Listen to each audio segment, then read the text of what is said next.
Coba kita dengar sama-sama ya. Latihan menghargai teman, latihan konsentrasi. Bisa? Bisa? Tidak usah bicara, konsentrasi sehingga ilmu yang didapatkan banyak. Oke, gitu aja. Tidak usah berpanjang kalam. Sama-sama kita saksikan motivator kita dari SMP 75 AJT. Dan jangan mengambil keputusan yang gegabah. Bisa kalian teman-teman bisa tanyakan terlebih dahulu. Jangan sampai kesalahan yang kita buat akan merusak yang ke depan. Karena apa? Karena kita lahir untuk hal-hal yang besar. Nikmati proses yang ada. Jangan pernah takut untuk mencoba. Yang terhormat Bapak Sugiharto selaku Kepala Sekolah SMP Negeri 75 Jakarta. Yang saya hormati Bapak Ibu Guru beserta jajarannya, dan jangan lupa juga teman-teman yang saya sangat-sangat sayangi dan juga saya banggakan. Ini juga ada OSIS juga dan juga ada kelas 9. Teman-teman, hari ini saya akan membawakan motivasi bertema percaya. Sebenarnya konteks percaya ini ada banyak ya. Tapi konteksnya itu ada percaya pada Tuhan, percaya kepada diri sendiri, percaya kepada teman, percaya akan ada hasil. Sebenarnya kalau yang dari yang pertama percaya akan ada Tuhan ini itu wajib ya hukumnya ya, fardu ain. Kalau memang percaya akan diri sendiri ini wajib. Kalau percaya akan teman ini bisa mungkin itu sesuai dengan pilihan teman-teman. Dan juga percaya akan ada hasil. Di saat kita memulai untuk mencoba, orang-orang akan berkata, kamu gak akan bisa. Tetapi di saat kita berhasil untuk mencobanya, orang-orang akan berkata, bagaimana cara kamu melakukannya? Itu poinnya di situ.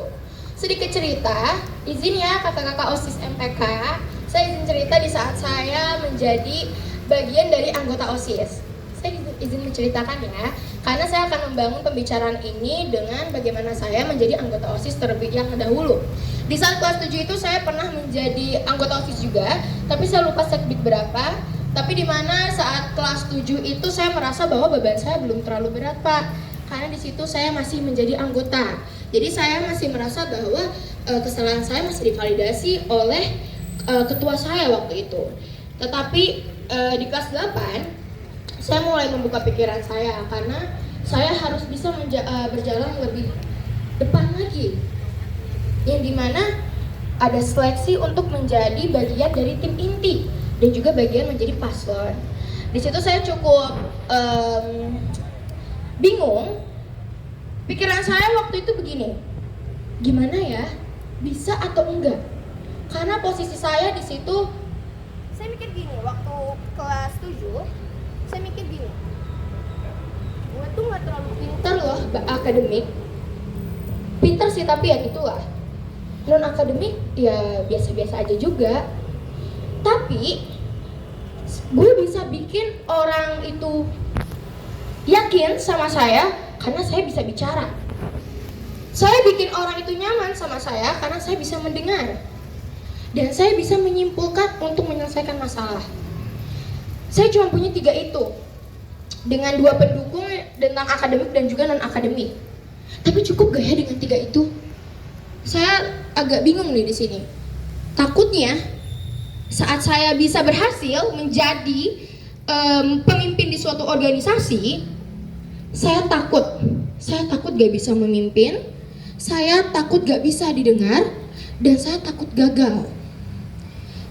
3 kalimat itu ada kata takut di situ. Takut gak bisa dipercaya. Padahal orang sudah menaruh harapan kepada kita, otomatis orang sudah percaya kepada kita. Itu kuncinya. Jadi, nikmati proses yang ada karena kita lahir di dunia ini untuk hal-hal yang besar. Kalau kita merasa gue ini gini-gini aja, gue biasa-biasa aja, untuk apa lahir di dunia? Kalau untuk hal-hal yang kecil, kita ini lahir untuk hal-hal yang besar. Jadikanlah diri kita ini sebagai motivasi untuk kita sendiri. Jangan pernah takut untuk mencoba. Sebenarnya dengerin orang lain itu perlu atau enggak? Sebenarnya perlu. Kalau semisal dengerin itu, karena kuping kita nggak bisa memilah kata-kata yang ingin dimasukkan ke dalam saluran telinga. Yang dimana semisal orang berbicara di samping kita, sebenarnya kita nggak mau dengar, tapi tetap aja masuk ke telinga kita kan. Kita bisa mendengar, tapi nggak usah dimasukkan ke dalam hati jika memang kata-kata itu menyakiti kita. Kalau memang kata-kata itu benar untuk bisa memperbaiki diri kita, dengarkan dan introspeksi diri kita. Dan jangan mengambil keputusan yang gegabah. Teman-teman bisa tanyakan terlebih dahulu. Jangan sampai kesalahan yang kita buat akan merusak yang ke depan. Karena apa? Karena kita lahir untuk hal-hal yang besar. Nikmati proses yang ada. Jangan pernah takut untuk mencoba. Karena setiap kita akan mencoba suatu hal, kita akan merasa ketinggalan jauh banget ya rasanya. Tapi enggak. Di saat saya bisa dipercaya untuk menjadi ketua di saat itu, saya merasa bahwa berarti ini adalah job saya. Berarti orang-orang percaya sama saya dan saya harus percaya. Betul atau tidak? Betul. Jadi jangan sampai teman-teman tuh merasa bahwa diri teman-teman tuh gak ada apa-apanya. Saya gak tahu hobi saya apa. Saya gak tahu keahlian saya apa. Ya cari. Karena sekali lagi saya ucapkan, teman-teman itu lahir untuk hal-hal yang besar.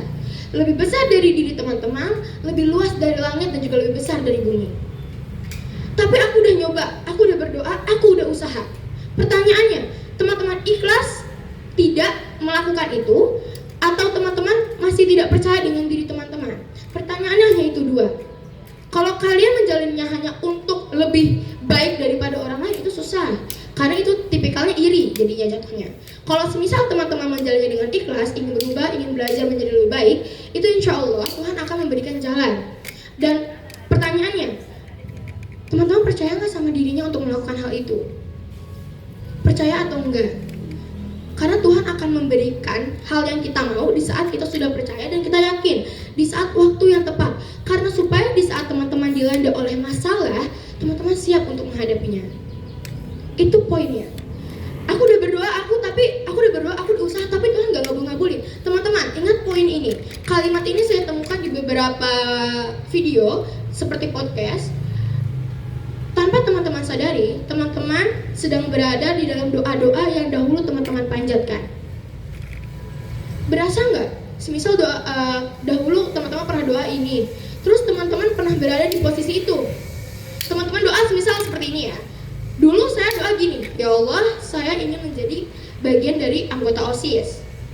Tolong memberi saya kepercayaan untuk saya bisa berada di posisi itu. Dan tanpa saya sadari, saya sedang bengong aja, saya kepikiran, saya pernah doa ini sebelumnya. Dan saya berhasil untuk mendapatkannya. Jadi jangan pernah takut untuk mencoba. Kalau semisal mimpi itu terlihat mustahil, mimpi itu terlihat tidak nyata, setidaknya kita bisa menciptakan mimpi-mimpi yang lainnya. Karena tidak ada mimpi yang tidak mungkin, hanya mimpi yang tertunda karena kita bisa menciptakan mimpi-mimpi yang lainnya. Sekian dari saya, wassalamualaikum warahmatullahi wabarakatuh.